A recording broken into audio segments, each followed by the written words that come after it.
ನೋಡಿ ಬಹಳ ಸಂತೋಷ ಆಯಿತು. 3 ಗಂಟೆ ಮಾತಾಡಿ ಬಂದಿದೆ. ಇಲ್ಲಿ ನಮ್ಮ ವಾಸವಿ ಸಂಸ್ಥೆಯವರು ಪ್ರತಿ ವರ್ಷ ಅವರೆಕಾಳನ್ನ ಅದರಿಂದ ಒಂದು ದೊಡ್ಡ ಸಮ್ಮೇಳನಕ್ಕೆ ಮೇಳವನ್ನು ಮಾಡ್ತಾ ಇದ್ದಾರೆ. ಅವರೆಕಾಳಿನಿಂದ ನೂರಾರು ಪದಾರ್ಥಗಳನ್ನು ಒಂದು ತಯಾರು ಮಾಡಿ ಅದರ ರುಚಿಯನ್ನು ಬೆಂಗಳೂರಿನ ನಾಗರಿಕರಿಗೆ ಸವಿಸ್ತಾ ಇದ್ದಾರೆ. ಹಣ್ಣಿನ ರಾಜ ಮಾವಿನ ಹಣ್ಣು, ಕಾಳುಗಳ ರಾಜ ಅವರೆಕಾಯಿ. ನಾನು ಬೆಂಗಳೂರು ಜಿಲ್ಲೆಯವರು. ನಮ್ಮ ಮಾಗಡಿ ಅವರೆಕಾಯಿ ಅಂತ ಬಹಳ ಫೇಮಸ್. ಒಳ್ಳೆ ಸೊಡಗು, ಬರೀ ಚಳಿಗಾಲದಲ್ಲಿ ಮಾತ್ರ ಇದೆ.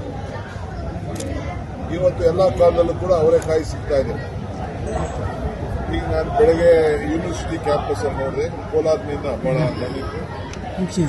ಈಗ ಅವರೆಕಾಯಿನ ಬಿಡಿಸುವಂತ ಒಂದು ಮಿಷಿನ್ನೇ ನಮ್ಮ ಯೂನಿವರ್ಸಿಟಿಯವರು ತಯಾರು ಮಾಡಿದ್ದಾರೆ. ನಾನು ತೋರಿಸಿದೆ ಆ ಕಾಳನ್ನ ಯಾವ ರೀತಿ ಬೆಳೀತಾರೆ.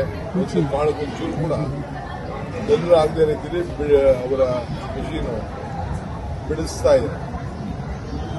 ಸೊ ಇದು ಮುಂದಕ್ಕೆ ಅದು ಹೊಸದಾಗೆ ಬರ್ತದೆ.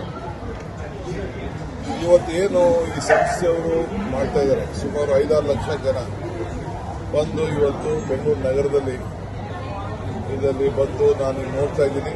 ಎಲ್ಲ ಹೆಣ್ಮಕ್ಳು, ಎಲ್ಲ ಯುವಕರು, ಹಿರಿಯರೆಲ್ಲ ಬಂದು ಬಹಳ ಸಂತೋಷದಿಂದ ಈ ಹೊಸ ಈ ಅವರೆಕಾಯಿಯಿಂದ ಏನೆಲ್ಲ ಪದಾರ್ಥಗಳು ಮಾಡ್ಬೋದು.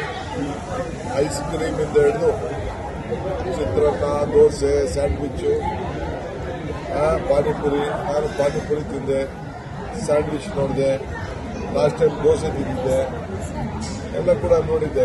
ಸೊ ನನಗೂ ಅವರೆಕಾಳು ಅಂತ ಬಹಳ ಇಷ್ಟ. ನಮ್ಮ ಮನೆಯಲ್ಲಿ ಮೊದಲಿಂದ ಕೂಡ ಅವರೆಕಾಳನ್ನ ಅನೇಕ ಪದಾರ್ಥಗಳನ್ನ ಮಾಡ್ತಾರೆ. ನನ್ನ ಮಿತ್ರ CK ಚಂದ್ರು ಒಂದು ಕಾರ್ಯಕ್ರಮದಲ್ಲಿ ಅವರೆಕಾಳು ಉಪ್ಪಿಟ್ಟು ಮಾಡಿಕೊಟ್ಟಿದ್ದ. ಸೊ ನನಗೆ ಬಹಳ ಇಷ್ಟ ಅಂತೇಳಿ ಹಾಗೆ ಇವತ್ತು ನಾವೆಲ್ಲ ಈ ಒಂದು ಬೆಂಗಳೂರು ನಾಗರಿಕರಿಗೆ ಪ್ರೋತ್ಸಾಹ ಕೊಡಬೇಕು. ರೈತರಿಗೂ ಅನುಕೂಲ ಆಗಬೇಕು, ವರ್ಗಕ್ಕೂ ಅನುಕೂಲ ಆಗಬೇಕು, ಉದ್ಯೋಗ ಸೃಷ್ಟಿ ಆಗಬೇಕು. ನಮ್ಮ ಸಂಸ್ಕೃತಿ, ನಮ್ಮ ಇತಿಹಾಸ, ನಮ್ಮ ರೈತರು ಬೆಳೆದಂಥ ಪದಾರ್ಥಗಳಿಗೆ ಒಳ್ಳೆ ಬೆಲೆ ಸಿಗಬೇಕು. ಸೊ ಇದು ಇಂಟರ್ನ್ಯಾಷನಲ್ ಮಾರ್ಕೆಟ್ಗೆ ಜನ ಆಕರ್ಷಣೆ ಆಗಬೇಕು. ಈ ಬೆಂಗಳೂರು ಸುತ್ತಮುತ್ತಲು ಮಾತ್ರ ಈ ಅವರೆಕಾಯಿನ ಬೆಳೀತಾರೆ. ಇದೇ ಬೆಳಗಾವಿನಲ್ಲಿ ಬೆಳೆದಿಲ್ಲ. ಬೆಳಗಾವಿ ಹೋದಾಗ ನಾನು ಕೇಳಿದೆ. ಸೊ ಅದಕ್ಕೆ ನೆಕ್ಸ್ಟ್ ಡೇ ನನ್ನ ತರಿಸಿ ನನಗೆ ನಮ್ಮ ಸ್ನೇಹಿತರು ಬೆಂಗಳೂರಿಂದ ತರಿಸಿ ಅಲ್ಲಿ ಉಪ್ಪಿಟ್ಟು ಮಾಡಿಕೊಟ್ಟಿದ್ದಾರೆ. ಹಾಗೆ ಇದು ವಿಶೇಷವಾಗಿ ಈ ಭಾಗದಲ್ಲಿ ಈ ಭೂಮಿಲಿ ಬೆಳೆಯುವಂಥ ಈ ಅವರೆಕಾಯಿಗೆ ನಾವು ಪ್ರೋತ್ಸಾಹ ಕೊಡಬೇಕಾದ್ರೆ ನಮ್ಮ ಕರ್ತವ್ಯ. ಸೊ ಅವರೆಕಾಯಿ ಅಂದರೆ ಮಧ್ಯದಲ್ಲಿ ಹೊಲದಲ್ಲಿ ರಾಗಿ ಪಕ್ಕದಲ್ಲಿ ಒಂದು ಸಾಲು ಬೆಳೀತಾರೆ. ಅದು ನಮ್ಮ ಮನೆಯಲ್ಲೆಲ್ಲ ನನಗೆ ಅವರೆಕಾಯಿ ಬೆಳೆಯೋದನ್ನು ನಾನು ಗಮನಿಸಿದ್ದೇನೆ. ಮಧ್ಯ ರಾಗಿ ಬೆಳೀತಾರೆ, ಒಂದು ಜೋಳ ಅದ್ರ ಪಕ್ಕದಲ್ಲಿ ಅವರೇ ಬೆಳೀತಾರೆ. ಫುಲ್ ರೆಗ್ಯುಲರ್ ಆಗಿ ಹೊಲ ಫುಲ್ ಹಾಕೊಂಡಿಲ್ಲ. ಸೊ ನನಗೆ ಅನುಭವ ಇದೆ. ಈಗೇನಾದ್ರು ಟೆಕ್ನಾಲಜಿ ಚೇಂಜ್ ಆಗಿ ಕೊಟ್ಟಿಲ್ಲ ನನಗೆ ಸರ್, ನೋಡಿದ್ದೇನೆ. ಸೊ ಬಂದು ಬೆಂಗಳೂರು ನಾಗರಿಕರಿಗೆ ನೀವು ಇದನ್ನು ಸರಿಯಾದ ರೀತಿಯಲ್ಲಿ ಗಮನಿಸಿ ಉಪಯೋಗಿಸ್ಕೊಳ್ಳಿ. ಒಳ್ಳೆಯದಾಗಲಿ. ಈ ರುಚಿ ನಮ್ಮ ಈ ಕರ್ನಾಟಕದ ಬೆಂಗಳೂರು ಸುತ್ತಮುತ್ತಲಿನ ಬೆಂಗಳೂರು ಜಿಲ್ಲೆ ಮತ್ತು ಎಲ್ಲ ನಮ್ಮ ರೈತರ ಬದುಕಿಗೆ ಒಳ್ಳೆಯದಾಗಲಿ. ಸೊ ಮತ್ತೊಬ್ಬರಿಗೂ ಒಳ್ಳೆಯದಾಗಲಿ. ಆಮೇಲೆ ವಾಸವಿ ನಮ್ಮ ತಂಡದವರು 26 ವರ್ಷದಿಂದ ಮಾಡ್ತಾ ಇದ್ದಾರೆ. ನಮ್ಮ ಯುವರಾಜ್ ಕೂಡ ಬಹಳ ಪ್ರೋತ್ಸಾಹ ಕೊಡ್ತಾ ಇದ್ದಾರೆ. ಸೊ ನಾವೆಲ್ಲ ಸೇರಿ ಇದಕ್ಕೆ ಪ್ರೋತ್ಸಾಹ ಕೊಡಬೇಕು ಅಂತೇಳಿ ಬಂದಿದ್ದೇವೆ. ಅವರೆಲ್ಲ ಶುಭವಾಗಲಿ. ನಾಗರಿಕರು 4 ತಾರೀಕುವರೆಗೂ ಈ ಕಾರ್ಯಕ್ರಮ ಇರ್ತದೆ. ಬಂದು ಉಪಯೋಗಿಸ್ಕೊಳ್ಳಿ, ಸವಿರಿ, ಸಂತೋಷವಾಗಿರಬೇಕು ಅಂತ ನಿಮಗೆಲ್ಲ ನಾನು ಶುಭ ಹಾರೈಸ್ತೇನೆ. ಹೊಸ ವರ್ಷ ನಿಮ್ಮೆಲ್ಲರೂ ಕೂಡ ಒಳ್ಳೆಯದಾಗಲಿ.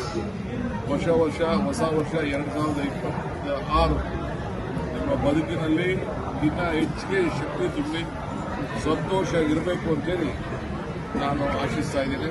ಎಲ್ಲರಿಗೂ ಸರ್, ಹೋಟೆಲ್ ಕ್ಲಾಸ್ ವಿಚಾರಕ್ಕೆ ಸಂಬಂಧಪಟ್ಟಂಗೆ ಇದು ಕೇರಳ ಸರ್ಕಾರ ಆಂತರಿಕ ವಿಚಾರಗಳಲ್ಲಿ ತಲೆ ಮಾಡ್ತಿದ್ದಾರೆ. ಕೇರಳ ಪಾಪ ಅವ್ರಿಗೆ ಗೊತ್ತಿಲ್ಲ ಅಂತ ಕಾಣ್ತದೆ. ನನಗೆ ಕೇರಳ CMಗೆ ಗೊತ್ತಿಲ್ಲ ವಾಸ್ತವಾಂಶ ಏನು ಅಂತ.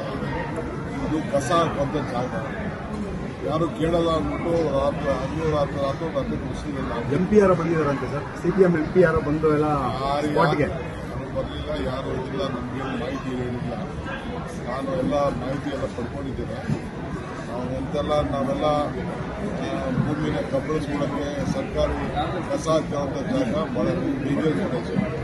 ಹಾಗೆ ನಾಳೆ ಆರೋಗ್ಯಕ್ಕೆಲ್ಲ ಭಾಳ ತೊಂದರೆ ಆಗ್ತದೆ. ಯಾರಾದ್ರೂ ಎಲಿಜಿಬಲ್ಲು ಬಡವರಿದ್ರೆ ಅವ್ರಿಗೆಲ್ಲ ನಾವು ಸೈಟು ಮನೆ ಕೊಡೋದು ಕೆಲಸ ನಾವು ಮಾಡ್ತೀವಿ. So better not. ಈಗ ನಾನೆಲ್ಲರೂ ನಮ್ಮ ಜನ ಹೋಗಿ ಕೇರಳಲ್ಲಿ ಯಾರು ಹಾಕಿದ್ರೆ ಗುಡಿಸಲುಗಳು ಹಾಕಿದ್ರೆ ಬಿಟ್ಬಿಡ್ತಾರೆ ಸರ್ಕಾರ. ಏನಕ್ಕೆ ಅಷ್ಟೊಂದು ಮುತುವರ್ಜಿ ಅನ್ಸುತ್ತೆ ಸರ್ ನಿಮಗೆ? ಎಲೆಕ್ಷನ್ ಹತ್ರ ಮಾಡ್ತಿಪ್ಪ ಅವ್ರೇನು ಮಾತಾಡ್ತಾರೆ. only because of the election he is speaking apart from the money. In our state we know how to protect. We know he doesn't know the law of land of Karnataka. We can't have lot of slum dwellers creating confusion. Bangalore doesn't have much slums like Bombay or other places. ಅಲ್ಲ, ದೇಶದಲ್ಲಿ bulldozer ಸರ್ಕಾರ ಅನ್ನೋ ಥರ label ಹಾಕಕ್ಕೆ ಹೋಗ್ತಿದ್ದಾರೆ. No bulldozer, nothing. Very peacefully we are removing all the unauthorized encroachments, and if they are all eligible, we will give them placement. Some of them are trying to misuse and collect hafta from all this encroachment. We will not allow this. ಓಕೆನಾ? ಹೆಚ್ಚಿನ ವಿಡಿಯೋಗಳಿಗೆ ಪ್ರತಿಧ್ವನಿ YouTube channel subscribe ಮಾಡಿ, bell icon click ಮಾಡಿ.